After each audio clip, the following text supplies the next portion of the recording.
Cette vidéo est sponsorisée par l'ICAR, qui est l'Institut des carrières littéraires. Pour celles et ceux d'entre vous qui sont amateurs d'écriture et qui s'intéresseraient à l'auto-édition, ce sponsor est parfait pour vous. C'est une formation pour vous aider dans votre chemin dans l'auto-édition qui est ultra complète et qui est très adaptée au marché francophone. On a plus de 45 heures de cours disponibles en replay et à vie et on a 30 heures d'ateliers et d'exercices en direct. Donc vous allez pouvoir apprendre comment réussir en auto-édition, comment créer sa communauté de lecteurs et les inciter à vous suivre dans votre aventure. Vous pourrez apprendre à faire une bonne correction de votre roman et à préparer un lancement qui boostera vos ventes. Il y a un accompagnement personnel de chaque projet par des professionnels avec l'analyse de la fiche produit et de la 4e de couverture. Parmi les formateurs qui pourront vous aider, il y a notamment Jupiter Phaeton. Je ne sais pas si vous connaissez, c'est une autrice qui est auto-éditée et qui a déjà vendu plein de livres. Elle a même vendu plus de 400 000 exemplaires. Il y a aussi Margot Dessen qui est une autrice chez Big Bang qui a écrit la série Absolue et qui a commencé avec l'ICAR aussi. À ce jour, l'ICAR c'est la seule formation au métier d'auteur qui est dispensée par un organisme certifié, le Calliope. C'est un label du ministère du Travail reconnu par l'État français qui en fait peut vous permettre de faire financer votre formation par Pôle emploi ou par votre entreprise dans laquelle vous travaillez déjà. Chez l'ICAR, on vous propose des formations pour l'auto-édition, mais également des formations pour l'édition traditionnelle qui seront plus orientées autour des techniques d'écriture. Donc n'hésitez pas à utiliser mon code promo NINAQUIL10, tout en majuscule et tout attaché, pour moins 10% à l'inscription. Et ce code sera valable jusqu'au 31 octobre 2024.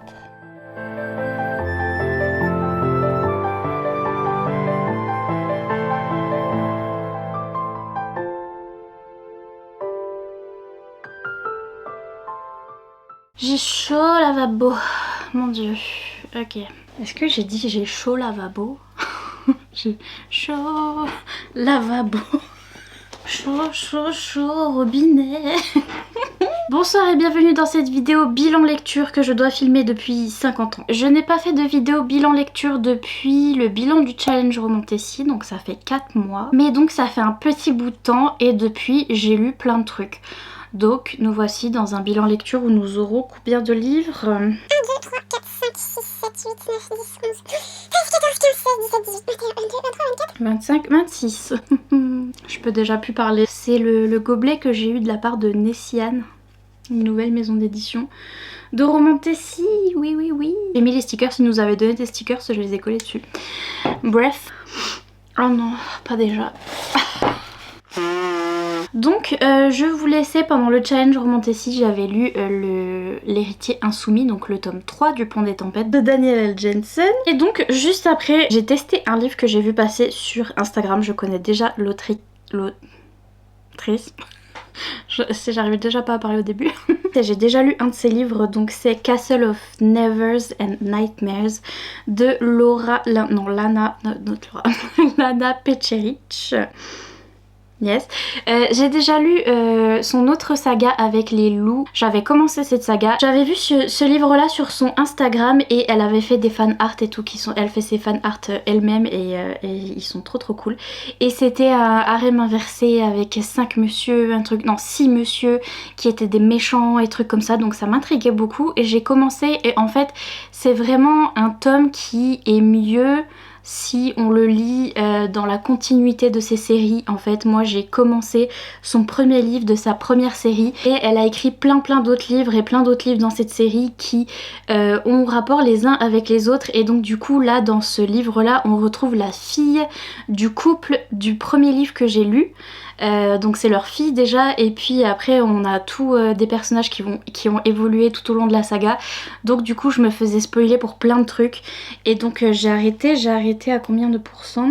11% parce qu'il faut que je lise le reste de ces livres je pense pour mieux apprécier. Ensuite je me suis lancée dans cette saga Spark of the Everflame de Penn donc la saga c'est de Kindred's Curse Saga. Info, il va sortir en français, je sais pas quand exactement, à la rentrée je pense. Je sais pas si ce sera à la rentrée ou en début d'année prochaine, mais enfin il va sortir en français chez Calix, des collections romantici de chez J'ai lu. Oui, et donc je me suis lancée dans cette saga parce que toutes les américaines parlent de cette saga, toutes les américaines sont folles de cette saga, c'est la nouvelle romantici que tout le monde aime trop. Vraiment, les gens en font tout un pataquès dans la communauté romantici américaine. Du coup j'ai commencé, j'ai bien aimé cette série. Il me semble que ce tome 1 j'ai mis 4 étoiles. Qu'est-ce que j'ai mon Goodreads sous les yeux mais I'm not... Ok ouais, interesting. Ok, j'ai fini le tome 3 du coup, pourquoi je l'ai noté? J'ai fini le tome 3. Oh no way. Ok, je découvre mon Goodreads. Bref, j'ai mis 4 étoiles à ce tome 1. J'ai bien aimé cette saga, je trouve que elle était super addictive. J'étais à fond les ballons. Vous allez voir, j'ai lu les autres à la suite. Tout ce qui était sorti à la suite. C'est super addictif, c'est super bien fait. On a vraiment envie de savoir ce qui va se passer par la suite. On suit une jeune fille à laquelle on s'attache et on s'empoisonne avec une flèche. Mais c'est un peu ça parce que au bout d'un moment elle peut être agaçante, genre vraiment c'est vraiment un de ses personnages principaux. Donc là c'est la fille qui s'appelle Diem. Elle est très têtue, elle prend toutes les mauvaises décisions et souvent le plot n'avance pas, l'intrigue n'avance pas et la romance n'avance pas parce qu'elle a pris la mauvaise décision et parce qu'elle est butée et elle veut pas parler de telle ou telle chose. Donc c'est un peu frustrant, je vous avoue. C'est un monde où on a des gens qui sont des descended, donc c'est des espèces de fées, enfin c'est des créatures surnaturelles, enfin des humains qui sont modifiés, enfin c'est pas très bien expliqué, du coup je sais pas comment vous expliquer, mais des humains supérieurs qui sont faits et qui ont de la magie, qui sont les descended, qui descendent des dieux du coup, et qui vivent dans un château et tout, et qui sont privilégiés. Et nous, notre jeune fille, elle vit dans un petit village, elle est la fille d'une guérisseuse et elle a appris voilà, à guérir les gens. Sa mère veut lui passer le flambeau et tout ça. Et en fait sa mère va disparaître et le jour de sa disparition, Diem va voir sa mère discuter avec un descended, donc avec un de ces monsieur mystérieux fées et tout. Et ensuite sa maman va disparaître, donc Diem elle va se poser des questions, elle va partir à la recherche de sa maman et surtout elle va prendre la place de sa maman qui était guérisseuse dans le palais. Et donc elle va aller au palais et elle va essayer de découvrir ce qui s'est passé avec sa mère. Et de là, on nous développe tout un monde de fantaisie et toute une romance avec le monsieur qui est prince. La romance incroyable, je sais que tout le monde parle de cette romance du coup, pour cette romantécie. Et je me souviens qu'à la fin de ce tome 1, c'est très slow burn. Très slow burn dans toute la saga. Et à la fin de ce tome 1, on a quelques miettes. quelques miettes de pain à la fin pour la romance.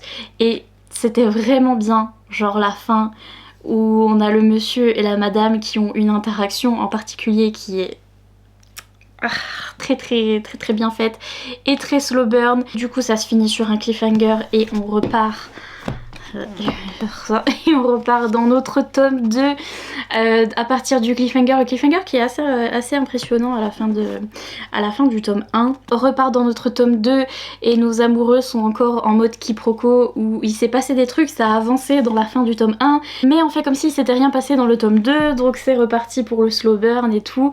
Le monde de fantasy se développe de plus en plus. Souvent les gens disent que ce tome 2 est meilleur que le tome 1. C'est vrai que le tome 1 est très lent et très slow burn. Le tome 2, il y a plus de romance, plus de romantécie. Et si jamais vous n'êtes pas à fond dans la saga dès le tome 1, testez le tome 2 parce que c'est là que vraiment le monde de fantasy se développe encore plus et la romance aussi. Et on a encore plus de notre monsieur, donc forcément c'est mieux. Et il y a un truc, il me semble que c'est dans ce tome 2, je sais plus c'est dans quel tome, il me semble que c'est dans ce tome 2. Il y a un truc en particulier qui s'est passé, je pense pas que c'est à la fin du tome 1. Je crois que c'est dans ce tome 2. J'ai pleuré. J'ai pleuré ma vie. Il y a un truc triste et j'ai beaucoup pleuré ma vie. Il y a un compagnon... C'est pas tellement un animal, c'est pas un dragon, c'est pas un griffon. c'est un griffon dragon, d'ailleurs je sais plus comment ils appellent ça.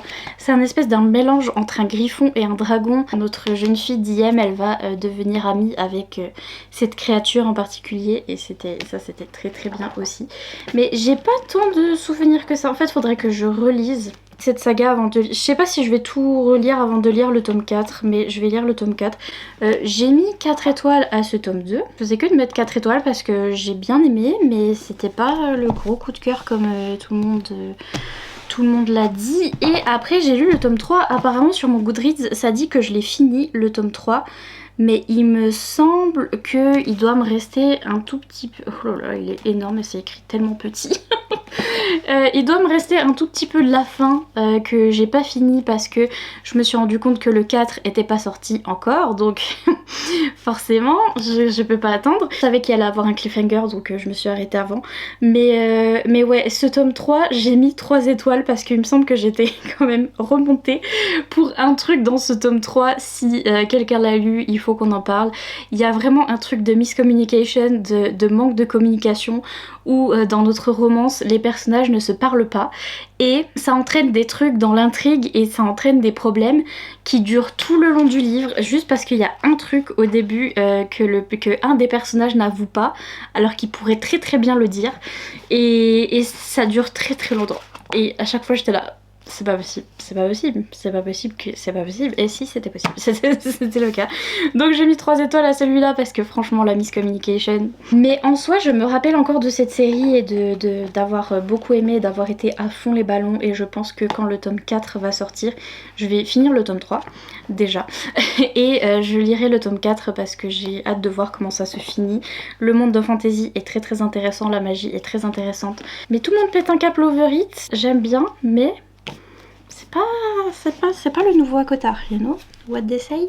Mais j'aime bien quand même. Et en plus je suis trop contente d'avoir ces livres parce que maintenant ils vont être rachetés par un publisher et ils vont être réédités, donc du coup ils seront plus dispo dans ces éditions là. Et donc du coup c'est un petit peu collector, un petit peu. Oula, ensuite je suis tombée dans ma contemporary era, dans ma romance contemporaine era. J'ai vu une liste sur Goodreads avec une trope en particulier de romance contemporaine. C'était la trope le petit ami de ma soeur, je crois, un truc comme ça, où notre jeune fille se retrouve avec le petit ami de sa sœur. C'était ça la trope.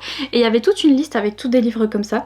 Et j'ai testé d'en lire un qui s'appelle My Darling Arrow de Saffron A. Kent. J'ai mis 2 étoiles apparemment. Je l'ai lu en entier apparemment.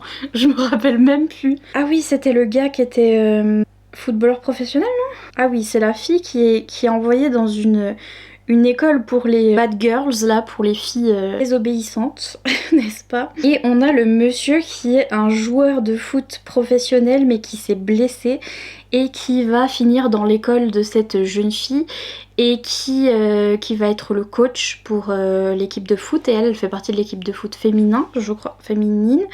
Ouais. Il est le fiancé de sa grande sœur et elle a toujours été amoureuse de lui et genre j'ai lu ce livre, je me rappelle plus.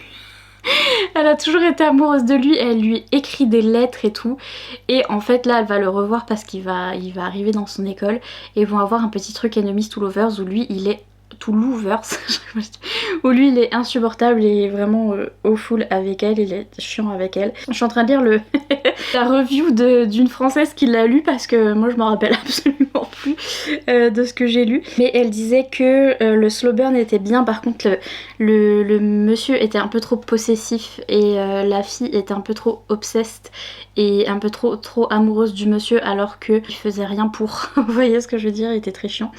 Mais je me souviens j'avais bien aimé le début, après d'un moment... Ensuite, il est encore sous blister. Attendez, je vais vous enlever le blister quand même pour ce bilan lecture. En votre honneur. Mais en fait, j'ai vu ces livres parce que ça, c'est des éditions spéciales qui ont été faites par la box Hello Lovely Box, qui est une box littéraire américaine. Et ça a été fait en collaboration avec une booktubeuse américaine que j'aime trop. Et donc du coup j'ai acheté cette box et quand parce que j'aimais bien, j'avais vu les couvertures et ça me disait bien, n'est-ce pas? Et en fait comme j'avais acheté la box, après je me suis mise à lire les livres parce que je savais pas si ça allait me plaire, j'avais déjà acheté la box. Mais j'ai commencé avec celui-là, Little Lies, c'est le tome 1, donc de Helena Hunting. Et en fait Helena Hunting elle a tout un lore et tout un... Des séries qu'elle a écrit de romances contemporaines avec des hockeyeurs d'ailleurs. Et là on est avec la deuxième génération, donc on est avec les enfants de ceux qui étaient dans ses livres précédents. Donc de temps en temps vous allez... moi j'ai pas lu l'autre saga mais de temps en temps ça se voit. On a l'impression qu'on a loupé quelque chose parce que on voit que les parents ils ont une histoire et que tous les parents sont amis entre eux et on voit qu'il y a quelque chose. Mais en soi c'est compréhensible. Et là on suit notre jeune fille qui est un petit peu plus size, qui est un petit peu grosse... mais vite fait, hein, qui est un petit peu plus size, qui s'appelle Lavender, en plus elle s'appelle Lavande, qui est la fille d'un des couples là que j'ai pas lu, et qui est la sœur, la petite sœur du meilleur ami de ce monsieur. Donc ils sont, voilà, ils vivent tous, enfin ils se connaissent un peu tous parce que leurs parents se connaissent. Elle a un grand frère et lui c'est le meilleur ami du grand frère et il a grandi avec eux et tout et ils ont toujours été proches les deux et ils sont amis depuis l'enfance et ça va changer. Ça va changer. Je l'ai bien aimé celui-là, j'ai mis 3 étoiles. J'ai bien aimé, je me rappelle d'une scène en particulier avec la fille, genre... Hello, hello, très très olé olé, si jamais. Ça se veut Enemies to Lovers au début où ils se connaissent depuis l'enfance mais ils ont eu un quiproquo et du coup ils se parlent plus, ils sont fâchés et lui il est très très méchant et très grognon et en fait le quiproquo est vraiment... nul, selon moi nul, et vraiment ils auraient pu comprendre. Et la raison pour laquelle ils sont séparés et ils peuvent pas être ensemble et ils se détestent entre guillemets est très très nul. J'ai pas de vocabulaire aujourd'hui. Très vite résolu et donc du coup à la fin ils se disent ah mais en fait on peut être ensemble, ah bah oui et puis bah oui mais depuis le début en fait. Donc c'était un petit peu ça mon problème, mais j'aimais bien le fait que j'étais intriguée jusqu'à ce qu'on sache ce que c'est le quiproquo et le truc qui s'est dépassé. Je me disais purée il s'est passé quoi entre eux, comment ils peuvent pas se saquer et tout, ils faisaient que de se tourner autour et tout, c'était très il y avait beaucoup de tension et tout, c'était trop bien. Sauf que après on apprend c'est quoi le quiproquo et qu'est-ce qui s'est passé, on est là. Ah bon? Ah, c'était que ça? Ah ok. Donc c'était ça mon petit problème, mais j'ai quand même beaucoup aimé romance contemporaine.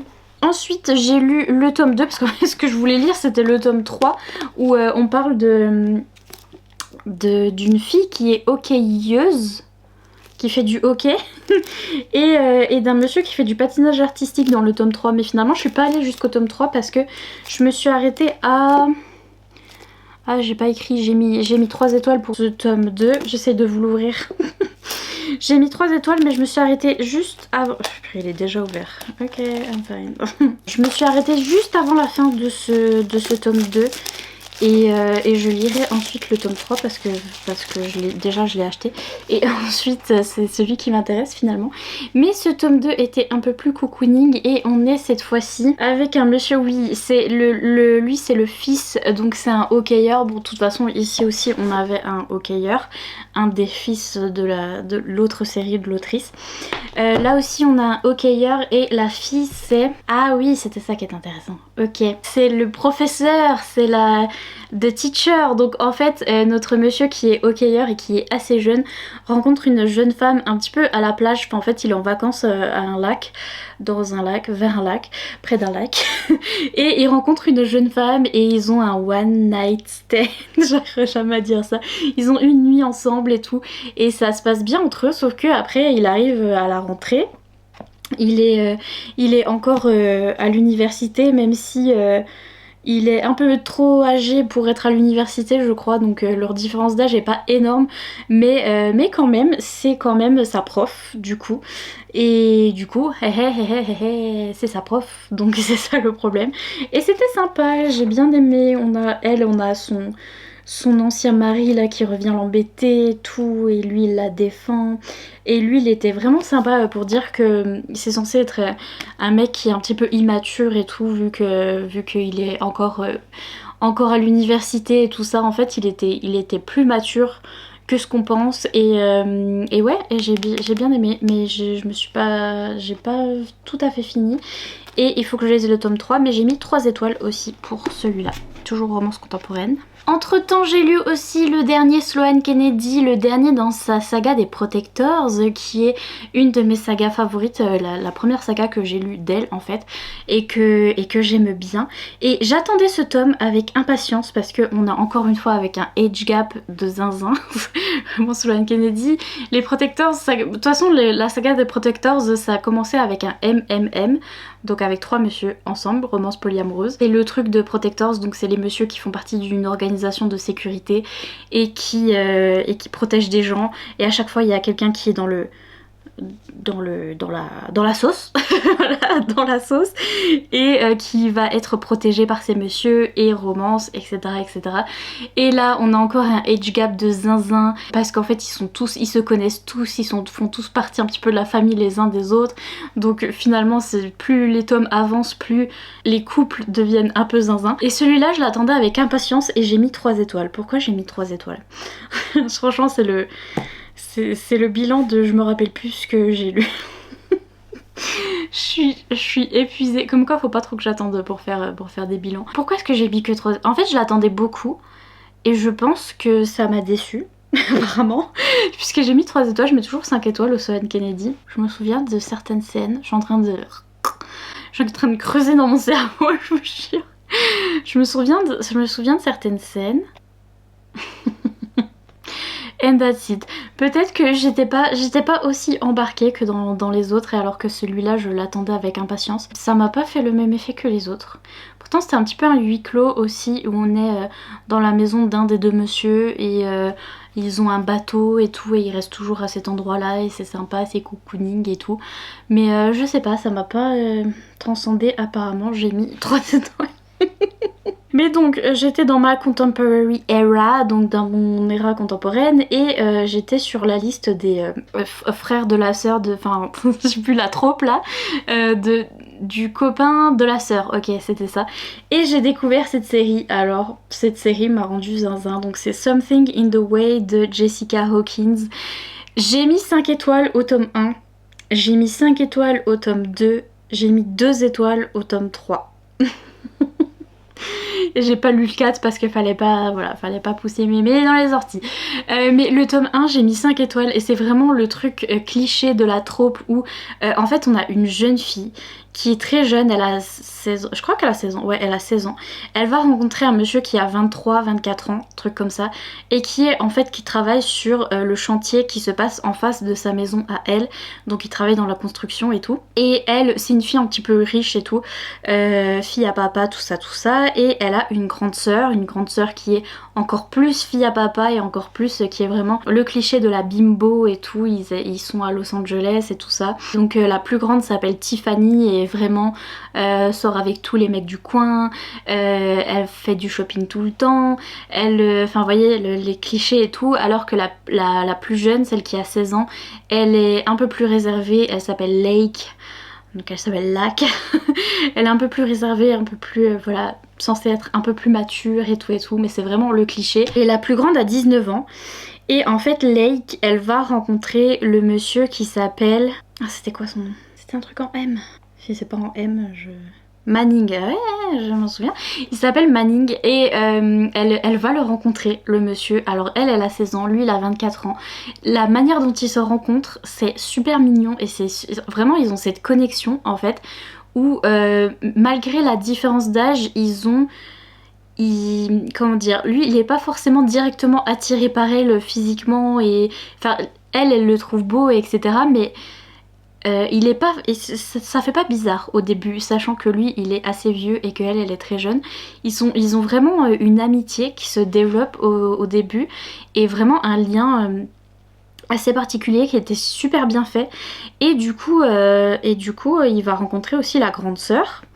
et il va commencer à sortir avec la grande sœur parce qu'il peut pas sortir avec la petite sœur en fait, ça se fait pas malgré le fait que ils ont une super amitié, ils s'entendent super bien et tout. Ils vont se rapprocher et du coup ils vont traîner ensemble assez souvent, mais du coup au moment de quand la grande sœur commence à se rapprocher aussi du monsieur, qu'elle commence à faire des avances au monsieur, la grande sœur, il se dit bah ouais je vais sortir avec elle parce que je peux pas sortir avec la plus petite quoi, c'est pas possible. Donc du coup il dit oui aux avances de l'autre alors qu'ils sont pas très proches avec la grande sœur, mais c'est plutôt avec la petite sœur.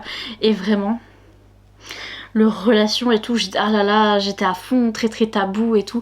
Il y a un truc dans le tome 1, il y a un plot twist, donc déjà on a ça, on a la différence d'âge et tout, et franchement j'aime trop leur rapprochement et le fait qu'ils soient vraiment amis en fait, et ils ont vraiment un rapprochement très très cohérent qui fait qu'on oublie presque la différence d'âge du coup, et que ça fait pas bizarre, ça fait pas genre un mec âgé qui regarde une jeune fille, vous voyez ce que je veux dire, c'est vraiment deux âmes qui se reconnaissent et qui sont vraiment hyper proches, et ils sont très très amis, et c'est, enfin bref, je trouve que c'était très très bien fait. Et d'un coup il y a un plot twist, un truc où il y a la police qui arrive, il y a les Hendek qui arrivent. Mais qui êtes-vous? Appelez les Hendek s'il vous plaît. Il y a les Hendek qui arrivent. Il y a les Hendek qui arrivent. Il y a vraiment tout un truc comme ça, je vous jure. Ça retourne toute la situation, ce qui fait qu'à la fin du tome 1, on a un cliffhanger de zinzin. Pour un contemporain, franchement, c'est pas mal. Franchement, c'était pas mal pour un contemporain. Et après, le début du tome 2 était... C'était affreux et j'ai encore adoré le tome 2 parce qu'on était encore sur ce cliffhanger et ce truc déchirant là. J'ai vraiment adoré leur connexion, sauf que à partir du tome 3, c'est au moment où les choses se résolvent et qu'ils vont commencer à être ensemble, et surtout ils ont grandi, elle est plus âgée, et plus elle grandit, plus ils vieillissent, plus ça part en cacahuète, plus ils se séparent et plus ils deviennent des personnes différentes. Genre vraiment, le monsieur dans le tome 3, c'était plus le même quoi. C'était plus la même personne. Elle devient de plus en plus chiante, genre vraiment, plus elle grandit, plus elle a des idées bêtes, genre vraiment. Et lui, il avait vraiment changé, un peu trop, et c'était plus ce même monsieur en fait que j'aimais trop et tout, donc le tome 3, c'était affreux. C'était affreux. Et le tome 4, je n'en parle pas. C'est horrible. Donc 2 étoiles pour le tome 3, mais j'ai mis 5 étoiles aux 2 premiers tomes parce que franchement, la connexion entre ces deux-là, c'était incroyable, le truc tabou et tout, le plot twist dans la romance contemporaine, vraiment incroyable, c'était trop bien fait. J'ai failli acheter ces livres tellement je les aimais trop. Et après il y a eu le tome 3.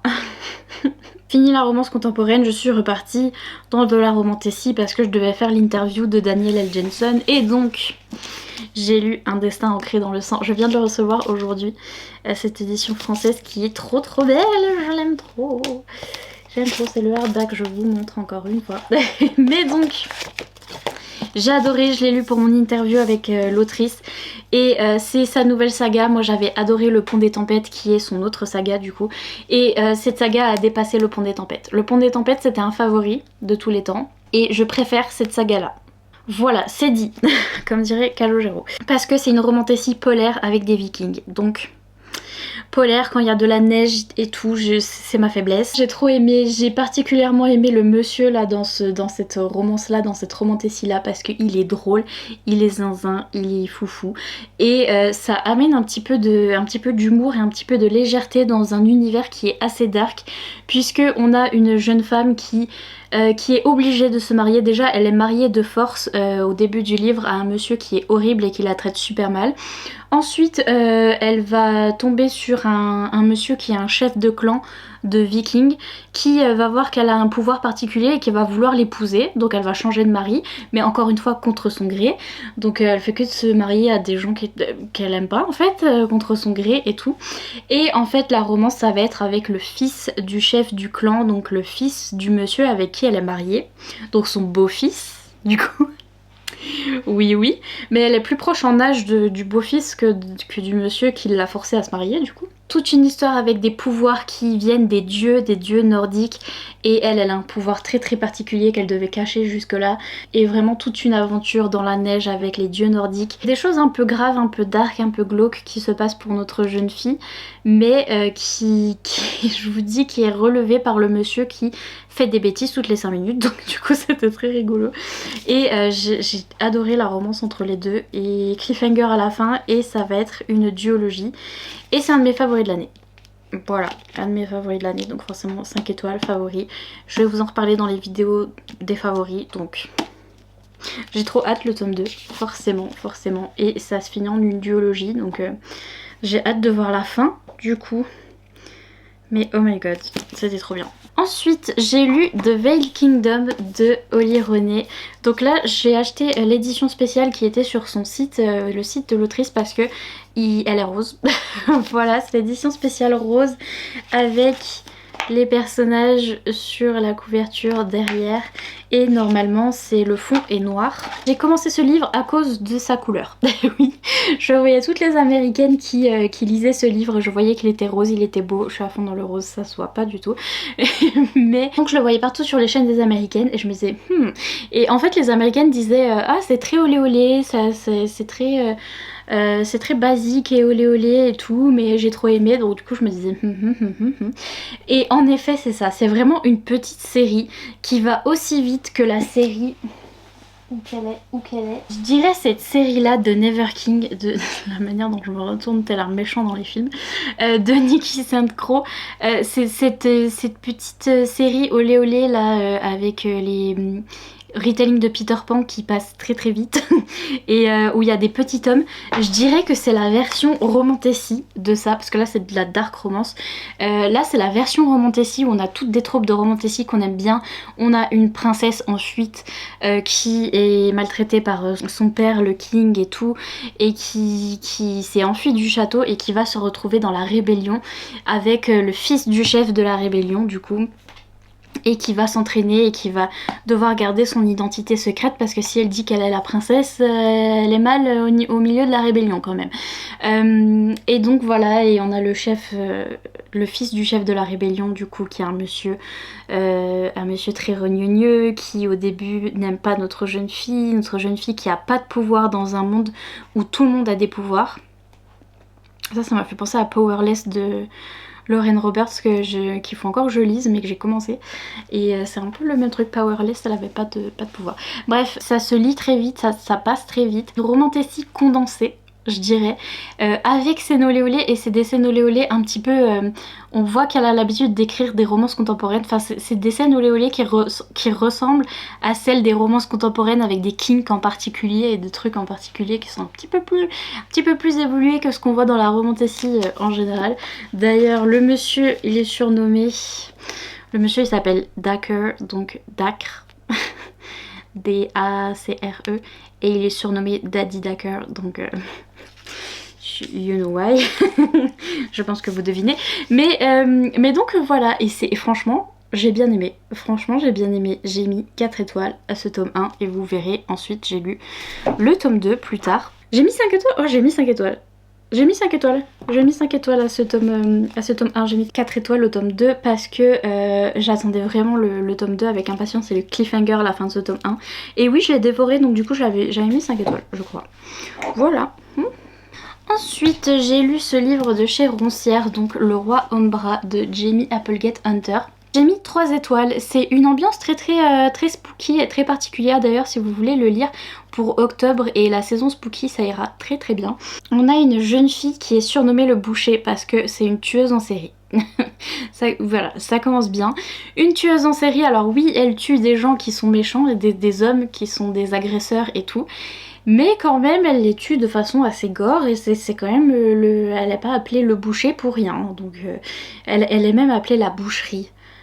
Ça c'est un problème de traduction dans le truc en français. Parce qu'en anglais c'est the butcher et ils disent la boucherie. Bref. Mais En tout cas, voilà, serial killeuse, et elle va se faire choper, voilà, de tous ces meurtres et ces trucs là, et elle va finir en prison, petite vibes de Savage Lands avec le truc de la prison, sauf que la prison, imaginez une prison, mais en fait c'est un palace. C'est le palace du roi Ombra, donc d'un monsieur le roi des ombres. Et en fait t'arrives en prison, bon t'es en prison mais tu deviens un petit peu, déjà tu deviens un petit peu servante du roi Ombra, donc tu travailles un petit peu pour lui, soit tu fais la cuisine, soit le ménage, etc. Et t'as un peu de liberté parce qu'il y a toute une ville autour du palais. En fait elle va dans une prison qui est un monde différent et elle a le droit de se balader dans la ville et de rencontrer les gens et de faire des trucs. Donc la prison est pas si mal, franchement pas si mal. Et ça tombe bien parce qu'elle est condamnée pour 500 ans, donc c'est long. Et elle va rencontrer du coup le roi Ombra, qui est ce monsieur mystérieux qui a la magie des ombres, un shadow daddy encore, des histoires de meurtre et savoir qui est le méchant, qui est le gentil. La méchante là-dedans s'appelle Nina, si jamais. Ouais, c'était vraiment sympa, par contre ça allait un peu vite et j'ai pas trop accroché à la romance et au rapprochement entre nos deux personnages.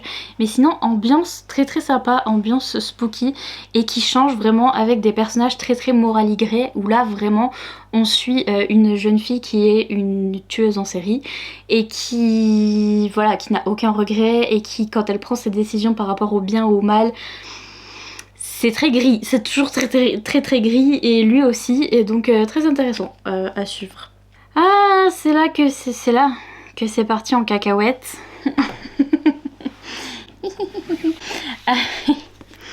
Avec Blood and Steel, yes, absolutely. Donc c'est parti en cacahuète parce que j'ai découvert cette saga qui est une de mes sagas favorites de l'année. Je vous remettrai la vidéo que j'ai fait spécialement sur cette saga. J'ai adoré, incroyable. Je voyais cette saga partout sur les comptes des fans de Romantasy sur Instagram qui disaient c'est trop bien, pour toutes celles qui ont aimé tel truc, à Cotard, machin bidule, vous allez aimer ça et tout.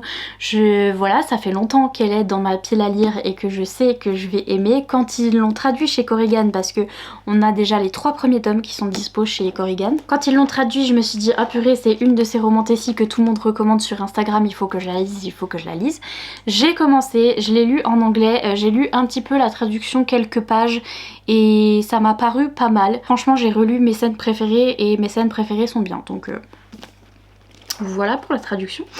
Mais incroyable. Incroyable, c'est trop bien.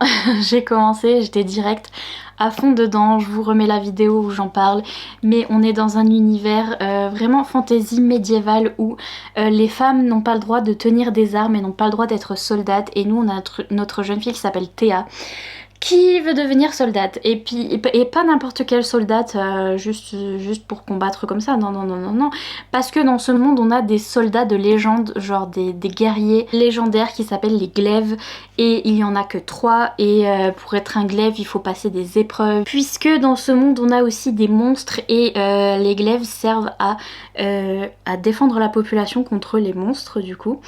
Et notre jeune fille Théa, non seulement elle a pas le droit de tenir une arme parce que c'est une femme et elle va en faire qu'à sa tête déjà, mais en plus elle veut devenir une guerrière légendaire, la première femme guerrière légendaire, parce que c'est comme ça, elle veut devenir un glaive, et elle va rencontrer l'un de ces guerriers légendaires du coup, qui va petit à petit, sans trop le vouloir, hein, il veut pas, mais il va devenir son mentor quand même. Et incroyable, fantastique, j'aime trop cet univers, l'aspect found family, juste incroyable, donc j'ai vraiment adoré cette saga. Ensuite j'ai lu aussi le tome spin-off qui est... Je l'ai lu entre le tome 1 et le tome 2. Ma caméra est en train de chauffer, je sais pas si ça va venir. Ok, je l'ai lu entre le tome 1 et le tome 2 parce que j'ai lu le tome 1, j'ai commencé un petit peu... Alors où il est... Wait.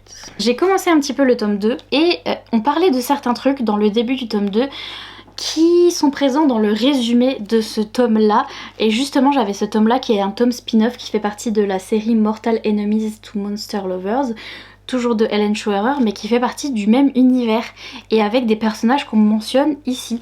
Et donc du coup je me disais faut peut-être que je lise celui-là, et franchement il est parfait à lire entre le 1 et le 2. Il n'a pas encore été traduit en français, je vais demander chez Corrigan, mais en tout cas il est parfait à lire entre les deux. Et vous allez voir que cette fois-ci on est du côté des monstres. dans ce tome-là est incroyable. Incroyable, il était vraiment très très très très bien et parfait à lire entre le 1 et le 2. Ensuite je me suis attaquée au 2, j'ai vomi. J'ai crié, hurlé, pleuré tellement fort que j'ai vomi du coup à la fin de ce tome 2. Incroyable cliffhanger à la fin. Et j'ai lu le tome 3 aussi. Bien sûr j'ai mis chaque étoile à chaque étoile, j'ai mis 5 étoiles à chaque tome, chaque étoile à 5 tomes. Bref, j'ai lu aussi le tome 3 qui se passe en plus dans la neige, donc univers polaire, fantastique, magnifique. Et j'ai commencé, tout de même, j'ai commencé le tome 4 mais je l'ai pas fini parce que c'est le dernier tome. J'avais pas envie de finir la saga. Donc voilà, mais c'était bien à part ça, c'était bien. Ensuite on est reparti un petit coup dans la romance contemporaine Era, j'arriverai à le dire un jour, pour un vlog spécial sur ces 2 livres de la maison d'édition BMR. Donc je voulais lire ces 2 livres spéciaux pour le vlog, je vous le remettrai. Chaque fois que je montre là, je parie qu'il va popper là le truc. Bref. Mais ouais, je voulais lire ces séries parce que c'est des séries de romances contemporaines qui ont eu beaucoup de succès sur TikTok, dont tout le monde parle et toutes les américaines parlent tout le temps. Et donc je voulais tester plus particulièrement celle-là parce que c'est une romance cowboy dont tout le monde parlait en fait. Donc Flawless de Elsie Silver. Et en effet, on est avec des cowboys, on est à la campagne. Il y a un gros souci de traduction, voilà, vous avez dû voir mon vlog si vous l'avez vu. Il y a un gros souci de traduction. Gros souci de traduction pour ce tome là, mais en soi on a l'histoire quand même, et ça se lit quand même, et j'ai bien aimé, j'ai mis 3 étoiles à ce tome 1 et surtout je suis très très intriguée pour les prochains tomes.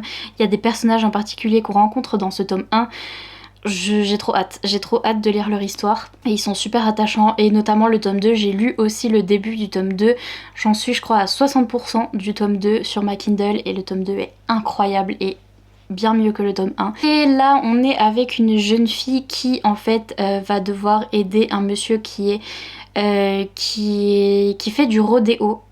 Rodéo. Qui fait du rodéo. Je sais pas dire rodéo. Qui fait du rodéo. Du rodéo. Ah, il y a un frelon. Un secours, l'été.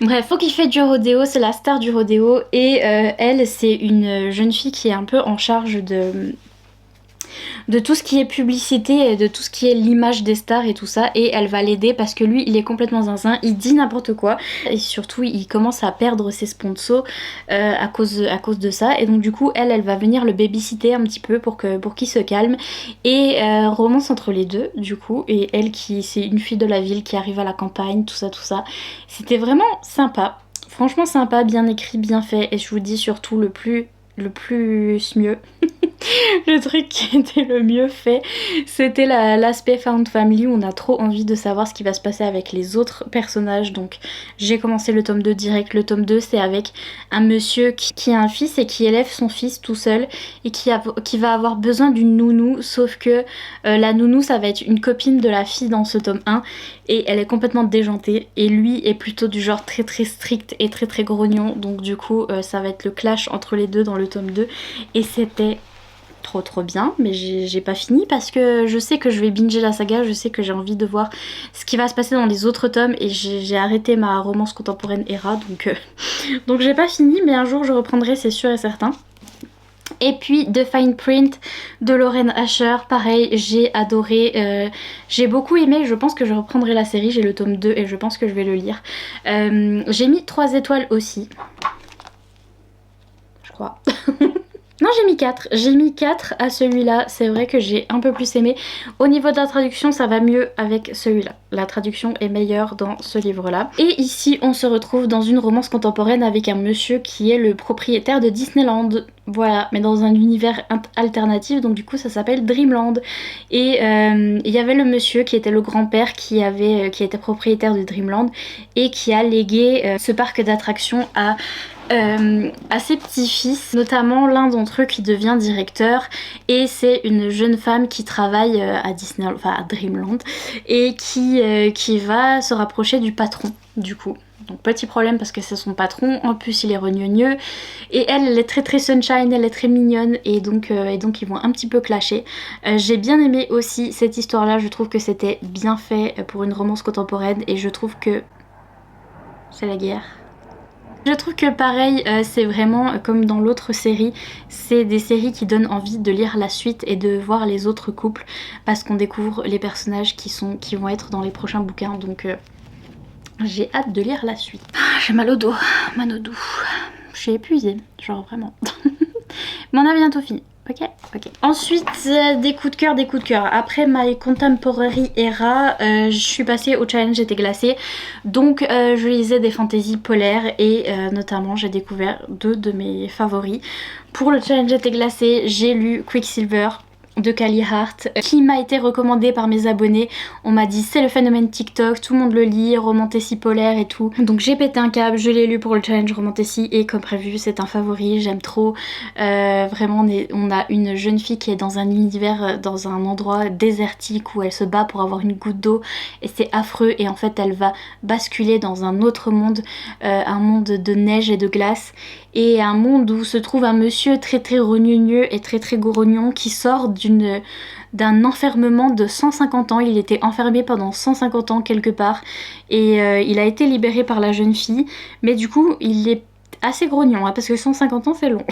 Donc on comprend mais il est très grognon. Elle va découvrir toute la petite famille qu'il y a autour de ce monsieur qui était emprisonné et elle va essayer de retourner dans son monde à elle pour aider les gens qui sont dans son monde à elle, mais elle doit aussi aider les gens qui sont dans ce nouveau monde où elle est. Et on a un petit compagnon qui est un petit renard des neiges, je l'aime trop, je parlerai de lui toute ma vie. C'est trop mignon. Il sert à rien, hein, il a rien de magique, rien, c'est juste un petit renard qui se met au bout du lit en boule comme un petit chien quand elle dort. Donc incroyable.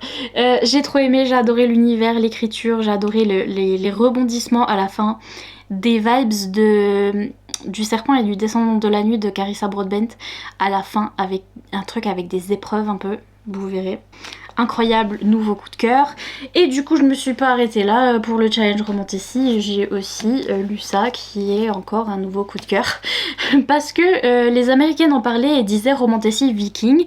J'avais lu forcément le Daniel L. Jensen et donc romantasy viking que j'ai adoré, un de mes favoris de l'année aussi, donc j'avais encore envie de romantasy viking et forcément, enfin pas forcément mais ça l'a fait avec celui-là. On suit une jeune fille qui doit voyager sur The Road of Bones, donc la route des eaux, qui est une route très dangereuse et donc du coup elle doit se trouver des petits compagnons pour arriver jusqu'au nord parce qu'elle peut pas voyager toute seule, c'est trop dangereux.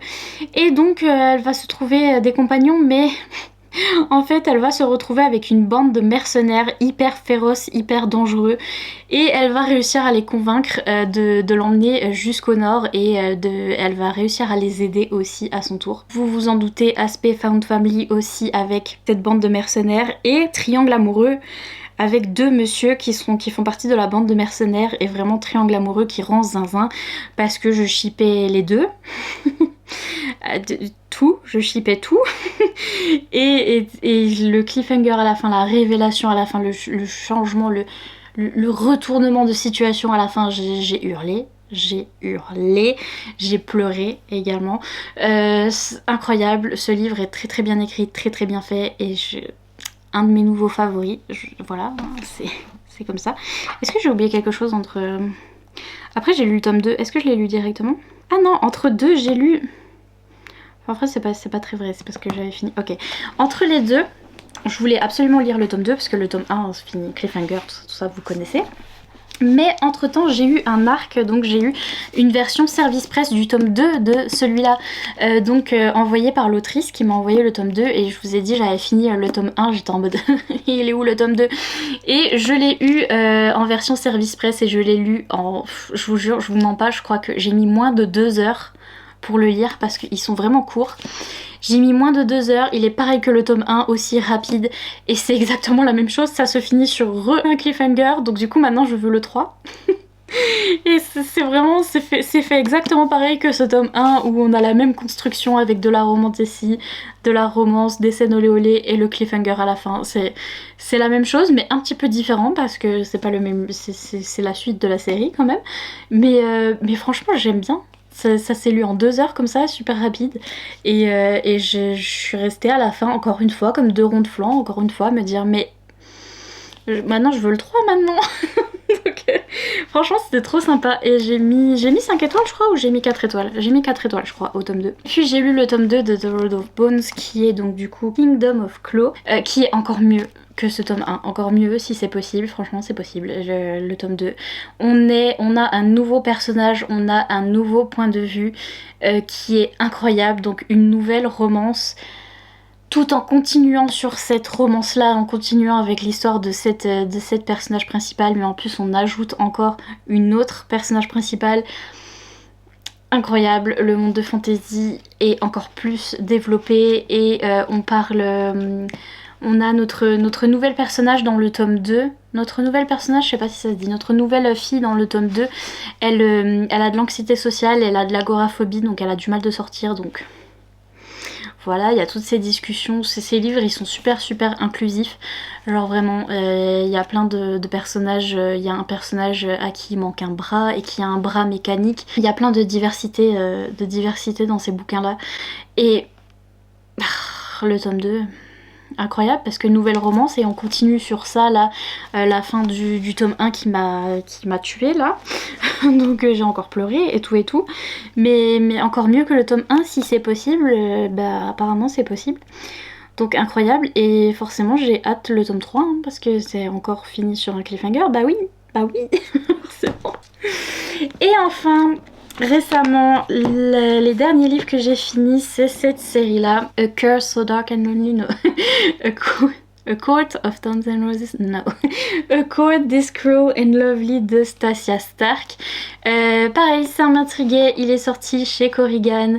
Donc du coup, toutes les filles qui lisaient de la romantasy en parlaient, on dit c'était trop bien, donc il m'intriguait, je l'avais dans ma pile à lire.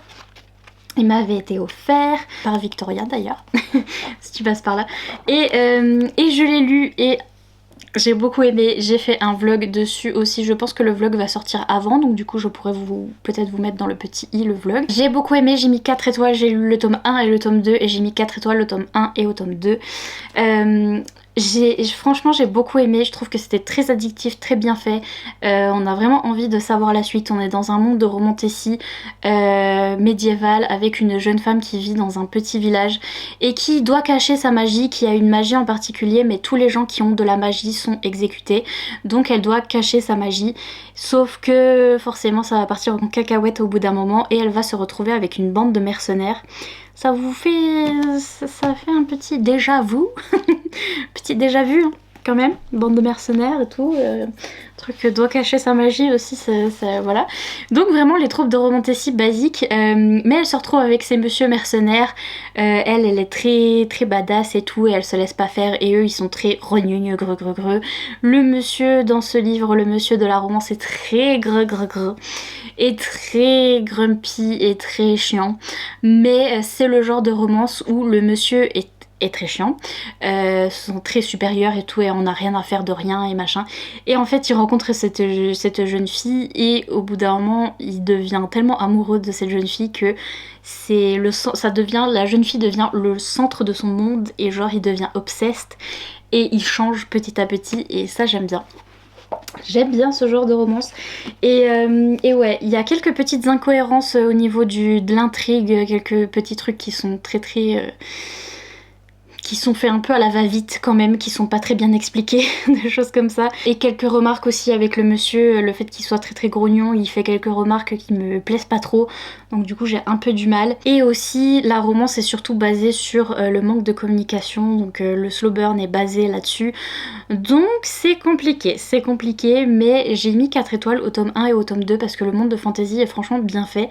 C'est une romantasy bien faite en soi, qui est vraiment addictive et qui va vraiment plaire à beaucoup de monde. Moi c'est pas le gros coup de cœur parce qu'il y a quelques petits bémols, mais je vais m'en souvenir et franchement j'ai bien aimé. Voilà, oh là là, I am tired. J'ai l'impression, en fait, vous vous rendez pas compte, mais ça fait 107 ans que je dois faire ce bilan lecture et je stressais en fait. Et je me disais, bon, fais ton bilan lecture, fais ton bilan lecture. Et maintenant il est fait, donc waouh! Waouh! Du coup, mettez des petits emojis qui font bravo dans les commentaires. Sur ce, n'hésitez pas à me dire quels sont vos derniers coups de cœur et je vous laisse tranquille et je vous dis à bientôt dans une prochaine vidéo. Bye!